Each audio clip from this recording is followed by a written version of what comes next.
What's up, guys? This is Malcolm with Harley-Davidson. I just wanted to talk to you again about another model that's had a few changes in 22, our Lowrider S. Now, of course, the Lowrider S comes in the S and the ST models. The ST is equipped with bags and a fairing, but here we have an S just to illustrate some of the differences and similarities between the new and previous iterations of the Lowrider on the Softail frame. In 2017, we upgraded our Softail frame to a monoshock suspension, wherein under the seat, we've got one big burly shock here at a great angle for dampening the shock of riding on these rough Louisiana roads. It's a lot easier to adjust this year and way simpler as far as the design of the bike. This monoshock system cleans up the design and improves the ride for a long trip.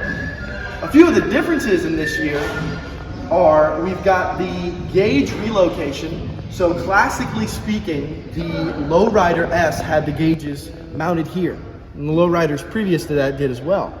We moved the 2 gauge setup, we switched it to 1, and we moved it up here. We've also got a lot more digital readouts on this gauge. There's a tach in there, there's a clock in there, there's a trip distance reader in there, and a digital fuel gauge. It simplifies what the rider has to look down at in any point. And it also, when the rider is mounted on the bike, instead of having to look from the forward position down into the tank to see his speed or his RPM, the rider can simply flick his eyes down, read the simple speedometer, and flick his eyes back up into the action. One thing you may notice about this bike is it appears to sit a little taller. That's not by mistake. Harley-Davidson redesigned the stance of this motorcycle to give us an extra whole inch in the lean angle.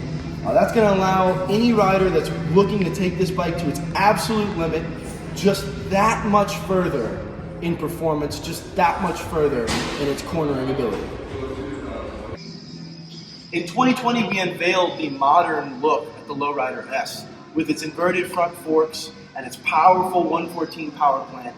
But in 2022, we're upgrading that power plant to the 117, only previously seen in CVO models. This is an engine we're comfortable with, but we've tuned it up further to make this bike even more of a beast on the road. It's not scared to rip up a town, it's not scared to ride a long distance comfortably, and with its brother, the ST, there's not a place you can't take these bikes. They'll go anywhere, do anything.